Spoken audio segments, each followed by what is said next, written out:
So thanks once again for dropping by the channel. If you like the content, if you're new to the channel, please subscribe, share the video if you felt it was useful. Now let's get into this. So Dillian Whyte, he's the next fighter I'm going to do on the Has a Big Problem kind of series I've been doing on this channel. Now you guys seem to like them, so I keep on making them. And Dillian Whyte is a fighter who I think does have some big problems in the sense of where he's going, what's going to happen with him. You know, obviously last year going into 2019, there was a lot of talk at the start of the year that he was going to face AJ. I think pretty much it was a done deal that he was facing AJ. Wembley Stadium, I think it was April at some stage last year. For whatever reason, that fight didn't happen. You know, I definitely think it was Dillian Whyte. I think they wanted more money, etc., etc., some things like that. So ultimately, AJ signed on to fight Jarrell Miller. We all know what happened there. He ended up fighting Andy Ruiz, and the rest is history, as they say. So we knew what happened there. So that was what Dillian Whyte was supposed to have at the start of the year. Then there was talk of Dominic Brazil because he really wanted that WBC title shot. You know, he really wanted to be mandatory for Deontay Wilder. He wanted the WBC title shot. At the time, WBC had ordered the rematch between Fury and Wilder, which didn't materialise. I think Fury decided to go and fight Tom Schwartz instead. So it was kind of left in limbo. Would he fight Dominic Brazil? What would happen? Obviously, we know Brazil went on to fight Wilder, and Dillian Whyte went on to fight Oscar Rivas in a tougher fight than I think a lot of people expected. That's kind of when the tide kind of started to turn for Dillian Whyte, because obviously we had the issues with UCAT. You know, he's been cleared of that. There's no use getting into it, having a big long open discussion about it. He's been cleared. It's done. It's in the past. UCAT situation was going on. We've seen a few worrying tweets from Dillian Whyte. You know, obviously ballooned up in weight a bit. Then he had the fight against Marius Vac in Saudi Arabia. He really didn't look good in that fight. I mean, he really didn't look good in that fight. You know, Marius Vac is way over the hill, slow as anything. Yeah, he's tough, but Jesus, he looked horrific in that fight. Dillian Whyte did. He was getting hit a lot as well in that fight, which is not a good sign, especially someone like Marius Vac. You know, Marius Vac was never that good in his prime. So to be having a kind of tough fight with him, yeah, he was out of shape, but still. You know, still. So it has me kind of wondering what Dillian Whyte is going to do in 2020 and where is he going to go. Now, there's been talk of him potentially facing Andy Ruiz or Alexander Povetkin. Both very good fights. I think the Ruiz fight is tougher, purely because I think Ruiz stylistically Dillian Whyte would complement Ruiz more stylistically, I think. Now, if this is the Ruiz, and I've said this before, if this is the Ruiz, you know, pre-AJ rematch, the Ruiz who would, you know, look to counter-punch in the front foot, who was not going out partying, you know, eating Snickers, this, that and the other, I think he'd counter Dillian Whyte to death. I think he'd be, you know, ducking under Dillian Whyte's jabs, he'd be ducking under the hooks, and Dillian Whyte is not the quickest heavyweight in the world, he's not exactly slick. I think he'd light Dillian Whyte up. This Andy Ruiz, is the hunger still there? Is the fire still there? Who knows? Would he just want another big payday? Who knows? Whereas Povetkin would be an easier fight for Dillian Whyte at this stage. I think Povetkin showed a lot of flaws, a lot of holes, a lot of age the last two fights against Hughie Fury and definitely against Michael Hunter. I think his punch resistance has gone down a bit. Povetkin has always had a decent chin, but lately he's been getting buzzed a lot more. You know, really pretty much ever since the Price fight, he's been getting buzzed a lot. You know, in these fights. You know, Hughie Fury didn't buzz him, but Hughie Fury doesn't really sit down any of his shots. So Dillian Whyte against Povetkin, I think Dillian Whyte would have an easy enough time with Povetkin, probably stop him, to be fair. But the question kind of remains, if Dillian Whyte's going to have two fights in the year, where's the second fight going to be? Is he going to have, kind of like this year, one hard fight, one easy fight? Or what way is it going to be? Who is he going to fight later on in the year? I've said that I could easily see him having the rematch with Joseph Parker. I think that'd be a very, very interesting fight.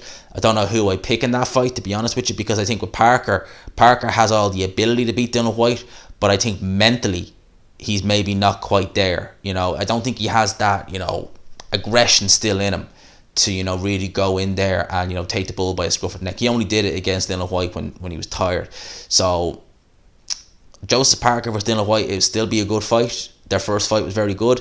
I think Eddie Hearn might look at doing that because, as I said, Parker's a 3-fight deal. You know, we know he's going to be back in February. Who knows, maybe in the summer he could have he could have a second fight with Dillian Whyte, which would be his third fight with Matchroom, if he doesn't go and get the Alexander Usyk fight, that is. So that's kind of what Dillian Whyte's essentially year might look like. We don't know.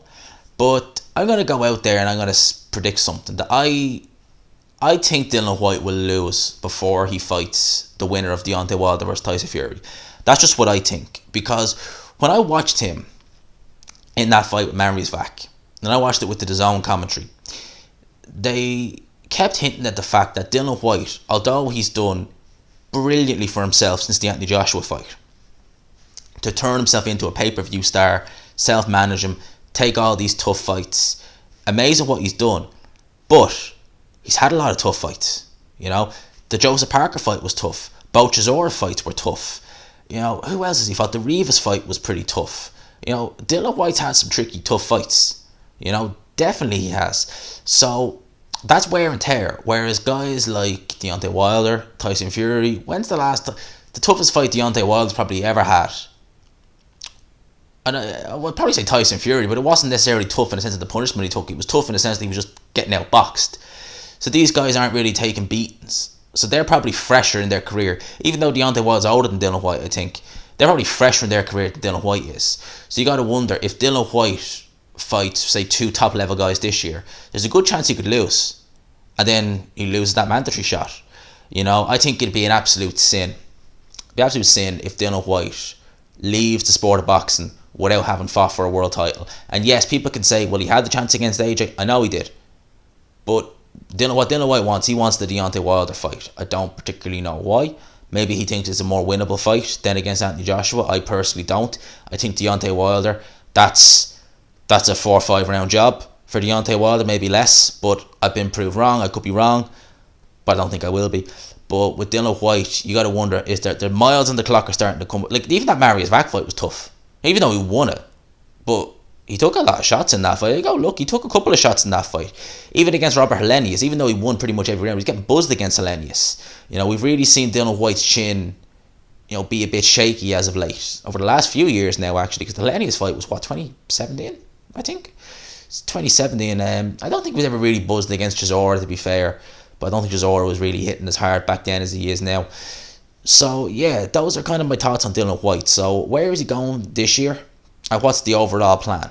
You know, is it 2 fights this year? You know, maybe against, say, Povetkin. Maybe against Povetkin and Ruiz. Or maybe against Ruiz and Parker. Who knows?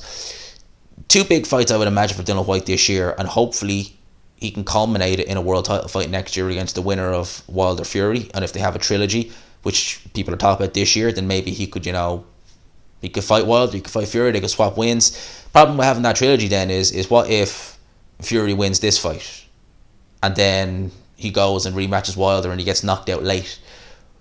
If that does well, would they not take a 4th fight? Who knows? So with Dillian Whyte, you're always wondering, will he get that title shot? When is he going to get it? Will he lose before he gets it? Because I think that's a realistic thing to say. Will Dillian Whyte lose before he gets his world title shot? Even though he's mandatory, if he loses, especially someone in the top 10, I think that mandatory position's gone.